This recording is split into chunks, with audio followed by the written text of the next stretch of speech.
The first time I saw my freezer shelf empty, I stood there holding the door open, staring at the warm, sweating containers, and I stayed quiet as something in me snapped. Who takes someone else's week of food out of the freezer and acts like it is normal? My name is Dashel. I am 26, and I work a customer support job that drains my brain by lunchtime. I live with 3 roommates in a small apartment where the kitchen is basically a hallway with a fridge at the end. They are international students, which mostly means they disappear for the holidays like a magic trick. December comes and suddenly the apartment is just me, the hum of the heater, and the quiet pressure of being the only person who notices mess. I had left for a short trip to see my girlfriend, and when I came back, the place looked like they had fled in a panic. Sink full of dishes, a greasy pan still on the stovetop, trash packed down like someone tried to hide it, compost overflowing. The fridge was worse. Half-eaten takeout, open containers, mystery bags of limp vegetables. They were gone for weeks, and somehow they left their entire lives in the kitchen like I was their unpaid caretaker. I remember standing in front of the sink, breathing through my nose, telling myself, do not start a war. I washed their dishes anyway. I took out everything that would rot. I wiped shelves. I scrubbed the sticky drawer where someone had spilled something sweet and walked away. I did it all quietly because I wanted peace more than I wanted justice, and because I did not want to be the guy who sends an angry paragraph in the group chat. By the time the new year started, the kitchen looked normal again. The freezer was organized too. We had an unspoken system. Each of us had about 1/4 of the freezer. One roommate barely used it. I used mine for meal prep because it kept me on track. My job was stressful, my budget was tight, and having food ready meant I did not end up buying expensive takeout when I was too tired to cook. I had containers stacked neatly, a couple of pasta portions, rice bowls, and a big batch of chicken soup, because winter makes me crave the kind of food that feels like safety. Then my roommates came back. They arrived loud, suitcases thumping, cabinet doors slamming, laughter in the living room like they never left. I smiled, said welcome back, and tried to ignore the tiny, bitter thought in my head that no one had thanked me for keeping the place from turning into a biohazard. That same afternoon, I went to my girlfriend's place, just for the day. I left my kitchen clean, my meals frozen, my routine intact, and I came back to a text. Hey, I took a couple of your meals out of the freezer to fit some stuff in there, BTW. I read it twice, then a third time. My thumb hovered over the screen. I could feel my pulse in my throat. Couple. I wrote back calmly, even though my chest was tight. Please put them back in the freezer. Next time ask me first. The reply came fast, casual, like I was being dramatic. They are already defrosted. Defrosted. I stared at that word and felt something cold spread through me. The kind of anger that does not explode. The kind that goes quiet and sharp. Because it was not just food. It was time, planning, money, control. It was the one thing I did for myself every week, so my life did not slide into chaos. I got home, walked straight to the kitchen and opened the freezer. My section was a mess. My containers had been pulled out, stacked awkwardly on the counter, lids fogged with thawed steam. They had not even taken a variety. They had taken the same meal. 3 containers of the same chicken soup, now sweating and soft like they had been left out for hours. I picked one up and the bottom flexed. Not frozen, not safe. Just lukewarm enough to make me picture bacteria like invisible confetti. I turned and looked at what filled the space they stole. Frozen vegetables, bags of berries, bananas, strawberries, a whole tub of ice cream. My stomach dropped with disbelief, then rose with this hot, helpless humiliation. Like I was watching someone shove my work off a table to set down a dessert. I heard one of them in the living room laughing on a call like nothing happened, like my food did not matter, like my boundaries were optional. I wanted to say something right then. I wanted to walk out there and ask, what is wrong with you? But my voice stayed inside my throat. I kept hearing the same thought. If I get loud, they will make me the problem. So I stayed quiet. I put the thawed containers in the fridge because I did not know what else to do. I stood there with the door open, staring at them, and I felt my own face get hot. Then I noticed something. One of the lids had a tiny smear on it, like a fingerprint through condensation. Not my fingerprint. I always dried my hands before stacking meals. I always made them neat. This smear looked careless. I closed the fridge slowly, and I remembered the month they were gone. The abandoned dishes, the food left behind, the way they assumed I would deal with it because I was the one who could not ignore mess. The same kind of assumption was happening again, just dressed up in a cheerful text. I went back to the group chat. I scrolled. I reread their message about taking a couple of meals out. I took a screenshot and saved it. I did not reply again. I just watched. I listened. That night, I opened the freezer and quietly made my section even neater. I moved my remaining containers into a single row and taped a plain piece of paper on the inside wall that said, please do not move food that is not yours. When you live with people who treat your boundaries like suggestions, your mind starts floating. You start questioning your own memory. You start wondering if you are overreacting. So I wrote everything down. Then I did something that surprised even me. I opened our group chat and searched a single word. Freezer. Old messages popped up. Tiny complaints. Little jokes. Casual lines that felt harmless at the time. One of them had written months ago, hey, is it cool if I move stuff around in the freezer? We need space for groceries. I remembered that day. I had been in a meeting, distracted, and I had responded with a quick, sure, just do not take anything out. But the message right after that made my throat tighten. Colette had replied, of course, we would never. I stared at that sentence for a long time. Of course, we would never. Like it was obvious. Like it was a moral rule. And yet my labels were in the trash. The next morning, I walked into the kitchen like everything was fine. Calm face, slow movements. My stomach still felt strange, like it was full of stones. The freezer was packed tighter than before. Bags crammed against the door. Ice cream wedged into a corner like a trophy. I opened the fridge and looked at my thawed soup containers. One of them had leaked a little. A thin line of broth had dried across the shelf. That tiny mess made me feel embarrassed, like even my ruined food was now taking up space and causing inconvenience. I heard footsteps behind me. Hadley came in, hair still damp from a shower, scrolling on her phone. She saw me holding the container and smiled like we were friends. "Oh yeah, about that," she said, super casual. "Sorry, we just had to fit things in." I kept my voice even. "That food is not safe now. It was frozen for a reason." She shrugged. "You can still eat it. Just today. It is fine." Something flashed in my head, sharp and bright. She was not apologizing. She was minimizing, turning my problem into my responsibility. I nodded once. "Okay." She looked relieved, like my calmness meant she won. Like the issue was over. That was the first micro twist. The moment I said okay, she stopped paying attention. She did not even ask if I was mad. She just walked away and started making coffee, humming quietly. People get bold when they think you are harmless. I took my container to the sink and washed my hands slowly. I could feel my face staying calm, but inside my thoughts were moving fast. If I argued, I would give them the fight they could blame on me. If I stayed quiet, they would keep slipping. So I decided to let them. Not forever. Just long enough. I went back to my room and texted my girlfriend. "Can you talk later?" Something happened with my roommate. Salia called me almost instantly. Her voice was soft, but I could hear the anger underneath it. "Tell me what they did." I explained, keeping it simple. "My meal preps. Taken out, defrosted, then the label in the trash." There was a pause, and she said, "Do you have proof?" I looked at my screenshots, the messages. The photo I had taken of the label in the recycling bin, sitting on top like a confession. "Yes." "Then do not warn them," she said. "Just protect yourself." Protect yourself. That phrase sat in my chest like a key turning. I opened my lease and read the roommate rules again. It was mostly boring stuff, but one line jumped out at me. Shared spaces must remain clean and usable. Damage or loss caused by negligence may be billed to responsible tenants. Negligence. Loss. For the first time, I realized something. This was not just a personal boundary issue. This was money. This was property. This was safety. If they were willing to take my food out and let it spoil, what else were they willing to do? That thought made me feel cold. Later that day, I went to the building office and asked a simple question with my calmest voice. "Does the hallway camera cover our kitchen door?" The receptionist looked confused, but she answered like it was normal. "It covers the hallway. Not inside units, obviously, but it would show who comes and goes." I nodded, thanked her, and walked back upstairs with my heart pounding. That was the second micro twist. I did not need a camera inside the kitchen. I just needed proof of timing. Proof of who was home when something happened. Proof that the spoiled food was not some mysterious accident I caused. Back in my apartment, I listened. I heard Colette in the kitchen talking on speakerphone in another language, laughing. I heard Reed open and close cabinets like he owned them. I heard August dragging a chair, then the scrape of metal as if he did not care about the floor. I walked out and leaned in the doorway, acting casual. "Hey," I said, still calm. "Just so you know, some of that soup is gonna get tossed. It was out too long." Reed looked at me like I was annoying. "Why was it out long?" he asked. "Because you took it out." He blinked. Then he smiled like he was about to correct a child. "No, we took it out for a little bit, not long." I felt my stomach tighten, but my face stayed neutral. "Okay," I said. He went back to what he was doing. But I noticed something then. Colette did not speak. She did not laugh. She looked down at her phone like she suddenly remembered something important. That tiny reaction told me everything. That night, I did a quiet experiment. I took one of my remaining frozen meals and slid it to the very back of my shelf, behind a bag of vegetables that was not mine. Then I took another meal and placed it in the front, exactly where it usually went. I cleaned the lid so it looked perfect. Then I put a tiny dot of removable tape on the corner of the container, the kind you could not see unless you knew it was there. Nothing dramatic, nothing that screamed trap, just a whisper of evidence. The next day, I left for work. When I came home, the tape was gone. My container was still there, but it had been shifted slightly, turned like someone had lifted it and set it back down. I stood in front of the freezer, staring, feeling my hands go cold. Because I had not told them not to touch it. I had not even spoken about the freezer that day, and yet someone had. That was the third micro twist. They were not just careless in a single moment. They were checking, testing, seeing what they could get away with now that they knew. I noticed. I closed the freezer and walked to my room without saying a word. I added another note in my app. Then I did something that felt strangely powerful. I stopped cleaning their mess. Not in a petty way, in a boundary way. When Reed left his pan on the stovetop, I did not wash it. When Colette left crumbs on the counter, I did not wipe them. When August stuffed the trash down until the lid would not close, I did not push it further. I cleaned only what I used. I kept my section of the kitchen spotless, like a neat island in a messy sea. Within 2 days, the kitchen looked like it used to before they left for the holidays. Overflowing, sticky, loud with negligence. And something else happened. They started noticing. Colette glanced at the sink and said, "Did you not do dishes?" I kept my voice calm. "I did mine." Hadley frowned. "But we all share." I nodded once like I agreed. "We share space, not responsibility for each other's mess." She stared at me like she could not believe I said it out loud, but I did not raise my voice. I did not argue. I just turned and went back to my room. The silence made them uncomfortable. Then, 2 nights later,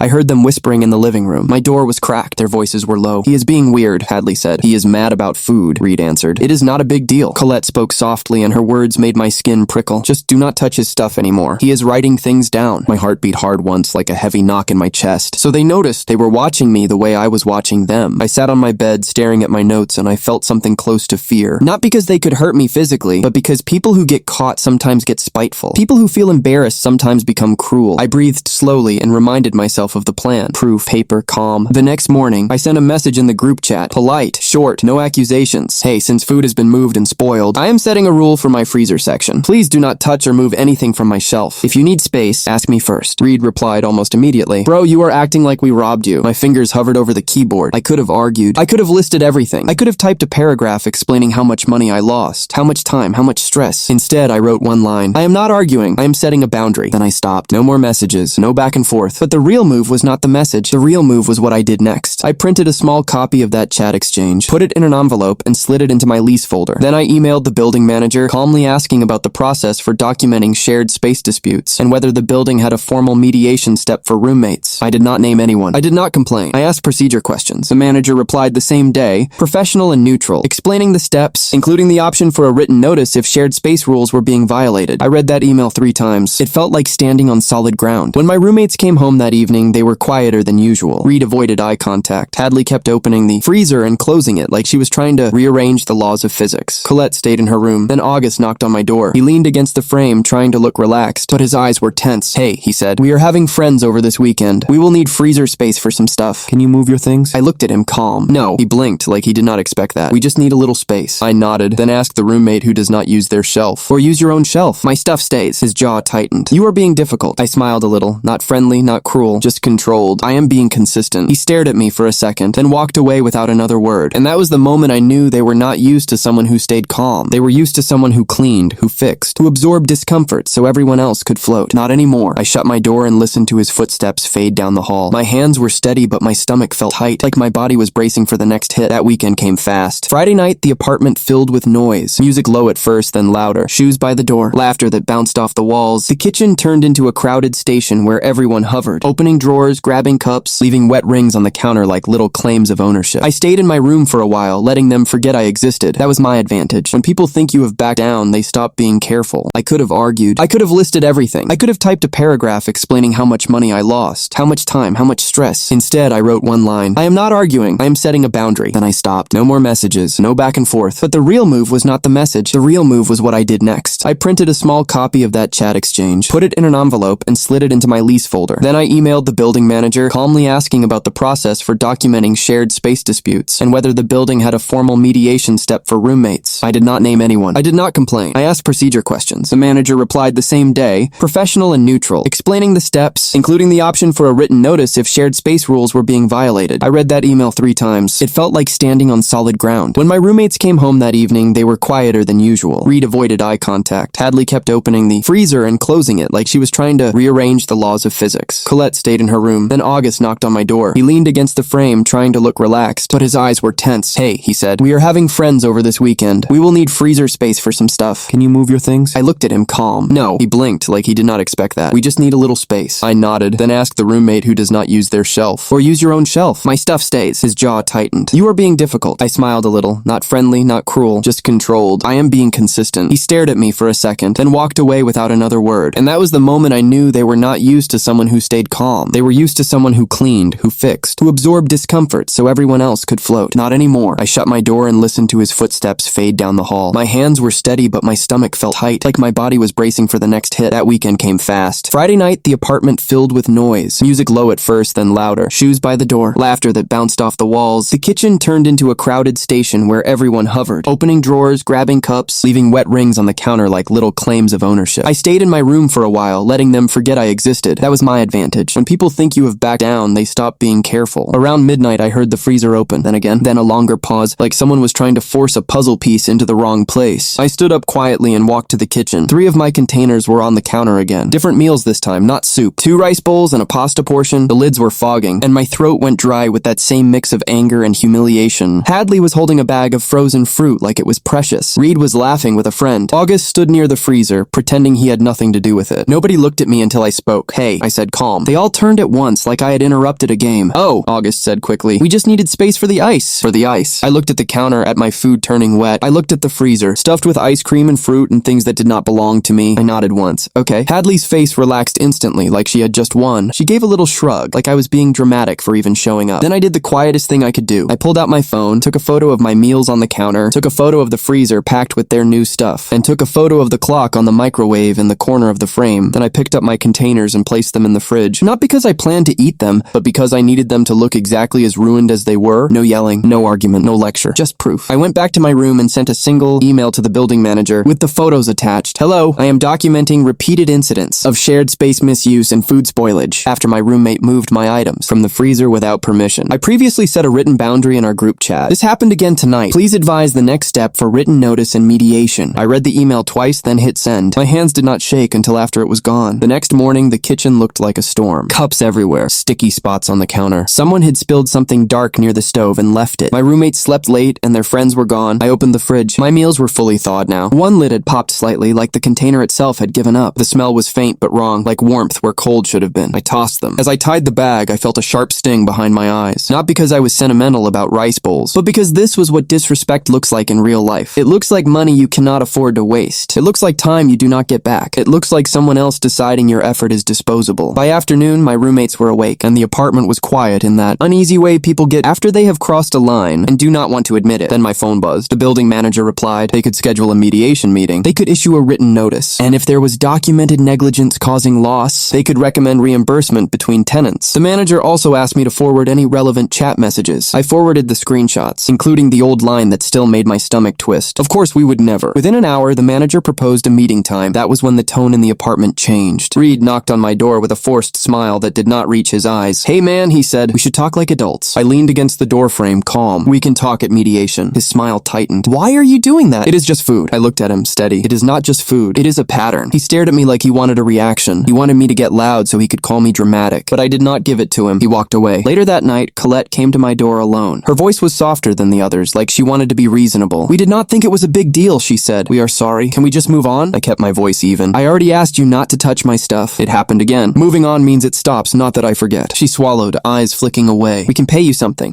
I nodded. Bring that to mediation. She looked frustrated, like my calmness was a wall she could not climb. Then she left. The mediation happened midweek in a small office downstairs. It was bland, neutral, the kind of room designed for conflict without drama. The building manager sat at the desk with a notebook. I sat on one side. My roommates sat together on the other, like a team. They looked at me like I was betraying them. The manager asked me to explain the issue. I did, slowly and clearly. The holiday mess. The freezer system. The message saying they removed my meals. The claim that the meals were already defrosted. The second incident during their gathering. The photos. The waste. I did not insult anyone. I did not raise my voice. I did not exaggerate. Then the manager asked him to respond. Reed spoke first, confident. He said I was overreacting. He said I was controlling. He said I took up too much space. He said they had no choice. The manager looked at him and asked, did you ask permission before moving his items? Reed hesitated. Then he shrugged. We told him. The manager's pen paused. That is not the question. Hadley jumped in, trying to sound calm. It was only for a little bit. It was not like we threw it away. I slid my phone across the desk, opened to the screenshot. They are already defrosted. Hadley's face tightened. The manager read it, then asked quietly, if it was already defrosted, how long was it out? Nobody answered. Colette spoke, voice small. We needed space for groceries. The manager nodded once, then turned the notebook around and pointed to a line on the lease printout. Shared storage does not allow removal of another tenant's items without consent. Repeated issues after written notice can lead to formal warnings. The word repeated hung in the room like a weight. Then came the moment that made my pulse jump. The manager asked, have there been other incidents besides the two documented? My roommates all shook their heads quickly. No, Reed said. This is the first time it was an issue. I took a breath, still calm, and reached into my folder. I placed the peeled off label on the desk in front of the manager. This was found in the recycling bin the day after the first incident, I said. It is from my container. I did not remove it. The room went very still. Colette's eyes widened for half a second before she looked down. Hadley blinked hard. Reed's mouth opened, then shut. The manager picked up the label, looked at it, then looked at them. How did his label end up in the recycling? Reed leaned forward, trying to regain control. Maybe he threw it away and forgot. I nodded once. That is possible. That is why I asked for a camera check. They all froze. The manager looked at me. Camera check? I kept my voice neutral. The hallway camera shows who was in the apartment at certain times. If my label was tossed when I was not home, it narrows down who handled my containers. Reed's face went pale in a way that told on him more than any confession. The manager closed the notebook slowly. I will not be pulling camera footage without a formal request, but your point is taken. This is serious enough for a written warning. They tried to talk over each other after that. They tried apologies. They tried excuses. They tried blaming the freezer being small, their groceries, the party, the stress of school. None of it mattered anymore because the manager did not care about their tone. The manager cared about the lease. The manager issued a written notice on the spot and recommended reimbursement for the spoiled meals, a specific amount based on average grocery cost and documented waste. It was not huge, but it was real. My roommates stared at the paper like it was unfair. I signed nothing. I agreed to nothing except one line. My freezer shelf would not be touched again. After mediation, the apartment felt different, quieter, tense, like everyone was walking around, invisible wires. A few days later, an envelope appeared under my door. Cash, a little more than the reimbursement amount. No apology. Just money slid under my door like they wanted the problem to disappear. I picked it up, counted it, and put it in my desk drawer. Not because it fixed what happened, but because I wanted the record to be complete. They caused a loss. They paid for it. End of transaction. Then I did the final quiet move. I emailed the building manager and asked about an early lease transfer option. I found a replacement tenant through a co-worker. Someone clean, quiet, responsible. I followed every rule, every deadline, every form. 2 weeks later, my transfer was approved. On my last morning there, I packed my remaining meals into a cooler and took one last look at the freezer shelf that had caused all this. It was untouched. Not because they suddenly respected me, but because they finally understood there were consequences. As I carried my boxes out, the manager happened to be in the hallway. She nodded politely, then said something in a low voice as I passed. "For your records," she said, "the hallway. Footage from the night of the party showed your roommates going in and out repeatedly, and one of them carried food containers into a bedroom. I am glad you handled this the right way." I did not stop walking, because that last detail was the twist that made everything settle in my chest. It was never just about space. They had been treating my food like it was theirs. When I got to my car, I set the last box down, looked back at the building, and felt something I had not felt in weeks. Relief. Not loud relief. Quiet relief. The kind that comes when you realize you did not have to scream to win. I just had to stay calm long enough for the truth to show itself. Now I am stepping out of the story for a second because I want to say something real. What messes with your head in situations like this is not the food. It is the way people rewrite reality while you are standing in it. They act casual, so you start wondering if you are the unreasonable one. They shrug, so you start questioning your own boundaries. And little by little, you get trained to swallow discomfort just to keep peace. But peace that only exists because you stay quiet is not peace. It is just you carrying the cost. The shift for me happened when I stopped arguing and started documenting. When I stopped trying to convince them and started protecting myself. Not with threats, not with drama, just with calm steps that could not be twisted. And the wild part is, the calmer you stay, the more overconfident they get. They show their hand. They leave evidence. They slip up. All you have to do is refuse to play the emotional game. I did not win because I was louder. I won because I was steady. I did not raise my voice, but I still made them pay for every bite they stole.